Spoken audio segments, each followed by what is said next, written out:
ठीक है, मुझे क्या, एंजॉय योर मालिश टाइम माजी। रात में जब पति महादेव दफ्तर से लौटकर घर आते हैं तभी कमरे में, अमो सुनो ना, मेरा वो लाल रंग का जो शर्ट है ना वो धो दो ना प्लीज। एक्चुअली कल मेरी एक इम्पॉर्टेंट इंटरनेशनल क्लाइंट के साथ मीटिंग है, बहुत बड़ी डील का ऑफर है, इसलिए मैं अपनी उस लकी शर्ट को पहनकर जाना चाहता हूँ। अभी धो दो, रात भर में तो सूखी जाएगी, फिर कल अच्छे से कड़क वाली इस्त्री कर देना अपने शुभ शुभ हाथों से। जी नहीं, मैं ये सब ऐसे ही नहीं करने वाली। अगर काम करवाना है तो मेरी एक शर्त है। अरे यार, तुम और तुम्हारी शर्तें, बोलो क्या है? आपको मुझे 10 मनीष मल्होत्रा डिजाइनर की साड़ियाँ दिलानी होगी। 2 हफ्तों में मेरी स्वीट हार्ट फ्रेंड बिल्लो रानी की शादी है। मैं वहाँ डिजाइनर साड़ी पहनकर जाऊंगी और सब कुछ जला दूंगी। माधव अपनी बीवी की बात सुनकर हैरान परेशान अपने सर पर हाथ रखकर बैठ जाता है। अरे तुम बीवी हो या आफत? तुम्हारे दिमाग में जंग लग गया है क्या? देखो इतने सारे पैसे नहीं है मेरे पास। तुम्हारी याददाश्त तो जगह पर है ना माधव, भूल गए? मैं एक डॉन की बेटी हूँ। अगर तुमने मेरे कहे मुताबिक काम नहीं किया तो तुम्हारे लाल शर्ट को दूर ही रखो, मेरे पापा तुम्हें ही लाल कर डालेंगे। ठीक है, चलो अब ज्यादा मत डराओ, तुम्हें जो चाहेगा मिल जाएगा। अब ये डर और रिश्वत का सिलसिला यूं ही चलता रहता है और इसी तरह समय बीतता रहता है। एक सुबह सब नाश्ते के टेबल पर बैठे थे, जहां अमृता सबके सामने एक व्हाइट बोर्ड लाती है जिस पर दिन भर के सारे कामों के रेट लिखे हुए थे। अब ये क्या है? टीचर नहीं बनने का इरादा है क्या तेरा? अगर हाँ तो अफसोस, बेचारे बच्चे, उनका भविष्य तो अंधेरे में है। आप लोग बेकार की बातें बंद कीजिए और आंखें खोलकर ठीक से पढ़िए क्या लिखा है। ये आज के सारे कामों के रेट्स हैं। आलू पराठे, चाय, दाल, रोटी, चावल, सब्जी, हलवा, मिठाई, रसोई की सफाई, वॉशिंग मशीन में कपड़े धोना, ओखल में मसाले कूटना और माँ जी और पापा जी की अलमारी की सफाई करना। इन सब कामों की कुल मिला के जो रकम बनती है वो है ये 10,000 रुपए और माँ जी के लेटेस्ट लाए हुए सोने के झुमके भी। अमृता, तुम इंसान हो या हैवान? जरा तो दया करो हम पर। हे राम जी, उठा लो, अब ना देखा जाता ये सब। सच में पता नहीं कौन सा दिन था वो जब ये हमारे घर आई। महादेव, तेरे प्यार ने तो हमारा जीना दुश्वार कर दिया बेटा। दुनिया में बहुत रिश्वतखोर लोग देखे, लेकिन ऐसी रिश्वतखोर बहू पहली बार देख रहा हूँ जो अपने ही परिवार को लूटने में लगी है। बहू, तुझे पता है ना कि ऐसे रिश्वत मांगना गुनाह है। पापा जी, मैं कोई गुनाह नहीं कर रही हूँ। रिश्वत लेना बाहर की दुनिया में गुनाह है, मैं तो बस अपना हक मांगती हूँ। मेरी रिश्वत नहीं, मेरा शगुन है, नेग है। और वैसे भी मैं एक बहू हूँ, इसका मतलब ये नहीं कि मैं सब काम पूरी जिंदगी फ्री में करूँ, आपके चरणों को धोते बैठूं और 24 घंटे आपकी नॉन स्टॉप सेवा करती बैठूं। चलिए छोड़िए, नाश्ता और खाना चाहिए तो बोल दो जल्दी से, वरना मैं चली थिएटर। आज मेरे फेवरेट सलमान की पिक्चर रिलीज हुई है। इतना कहकर अमृता वहां से चली जाती है। इस बेवकूफ का जल्दी कुछ करना पड़ेगा।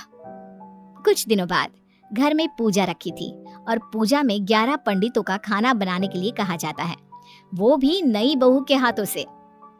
देखो अमृता बहू, आज घर में पूजा है, 11 पंडितों को खाना खिलाना है, 56 भोग बना पाओगी? उन्होंने कहा है कि नई बहू के हाथों का खाना ही होना चाहिए, नहीं तो मैं रेखा को ही बोल देता हूँ। ओ कम ऑन पापा जी, खाना तो मैंने फ्री फंड में अपने घर में भी कभी ना बनाया, तो अब आपको क्या लगा कि पूजा का नाम लेकर आप मुझे अपनी झांसी में फंसा लोगे? अरे कल मुही, बस अब बस, पहले सुन भी ले क्या कह रहे हैं हम। तुम्हें जितने पैसे चाहिए, जितने तोहफे चाहिए सब ले लेना, बस पूजा पाठ में कोई बाधा नहीं आनी चाहिए। ओहो, ये हुई ना समझदारी वाली बात। ठीक है, अब आप लोग निश्चिंत रहिए, मैं ऐसा खाना बनाऊंगी कि उन 11 पंडितों की 11 पुश्तें भी मेरे खाने के स्वाद को याद रखेंगी।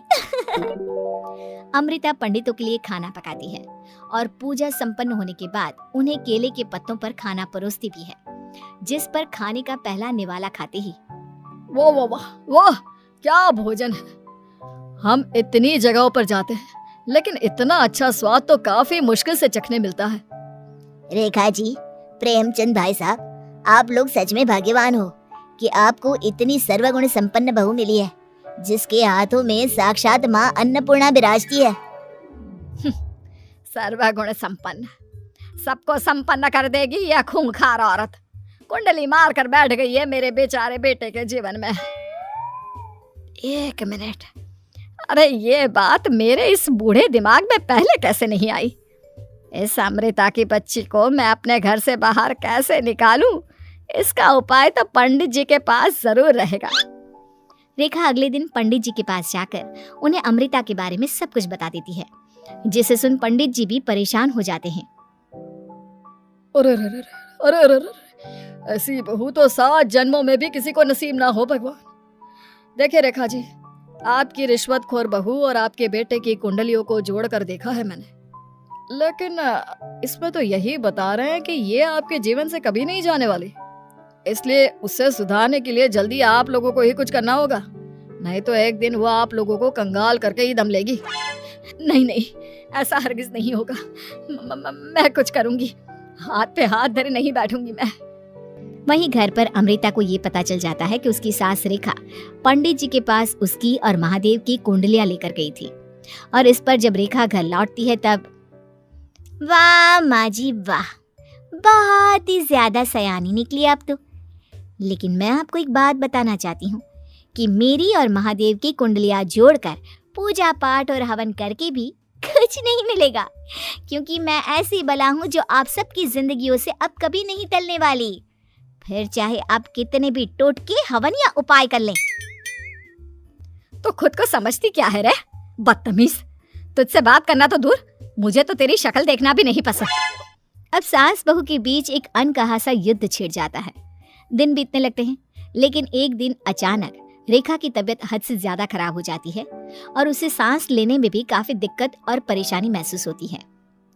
जब उसे डॉक्टर के पास ले जाया जाता है तब डॉक्टर चेकअप करके कहते हैं, देखिए मैंने सारे टेस्ट करके देख लिए हैं और रिपोर्ट्स को क्रॉस चेक करके ये पता चला है कि रेखा जी को गंभीर दिल की बीमारी है।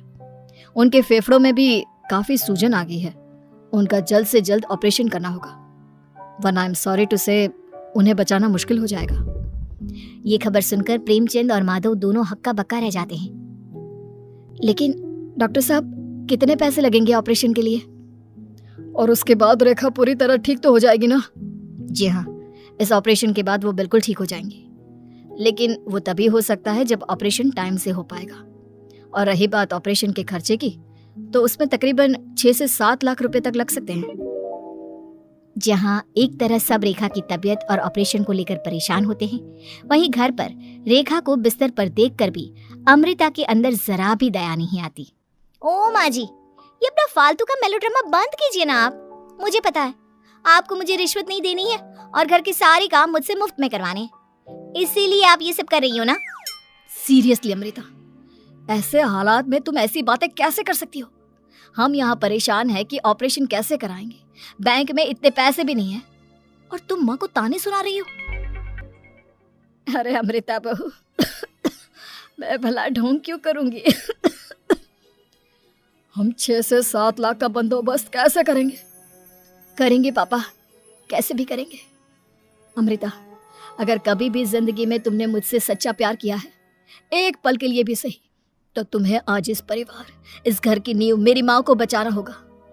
हमने अपना सब कुछ तुम्हें दे दिया है, अब तुम्हारी बारी है अपने किए का हिसाब चुकाने की। मुझे पता है तुम्हारे अंदर भी दिल है। अमृता बिना कुछ कहे वहां से चली जाती है और अपने कमरे में जाकर वो अलमारी में से अपनी माँ की तस्वीर को निकालकर अपने सीने से लगाती है और भावुक हो जाती है। माँ, आपके जाने के बाद पापा ने ही मेरा ख्याल रखा, लेकिन उनकी वजह से ही मुझ में काफी बुरी आदतें भी आ गई। शायद मुझे इतना बुरा आपकी गैर मौजूदगी ने ही बनाया। मैंने कभी आपकी लोरी नहीं सुनी, आपकी गोद में नहीं सोई, आपके हाथों से अपने बालों की चंपी नहीं करवाई, क्योंकि वक्त से पहले ही आप मुझे यहाँ छोड़कर चली गई। लेकिन अब मैंने जितना भी इस घर से लिया है, उतना सूद समेत चुकाने की बारी आ गई है। अब मैं अपने रहते अपने प्यार को भी उसी दर्द से नहीं गुजरने दे सकती जो मैंने आपके नहीं होने से सहा है। अमृता तुरंत ही अपने सारे पैसे और गहने माधव को लौटा देती है और रेखा का ऑपरेशन किया जाता है। रेखा ठीक हो जाती है और जब घर आती है तब अमृता दरवाजे पर आरती की थाली लिए खड़ी होती है। वेलकम होम माँ जी, आई मिस्ड यू। पता है कितने दिनों से किसी के भी साथ लड़ाई नहीं की थी मैंने, और ना ही किसी से रिश्वत मिली मुझे। क्या? हमें तो लगा था कि तेरी अकल ठिकाने आ गई है, लेकिन तू तो अभी भी जैसी की तैसी ही है। माँ जी पूरी बात तो सुनिए। हाँ ये सच है कि मैं रिश्वत लिए बिना नहीं रह सकती लेकिन अब ना मेरी रिश्वत बदल गई है। अब मुझे हर काम के बदले झप्पी, अपनापन, प्यार और अपनी इस माँ का दुलार चाहिए। ये सब तो हम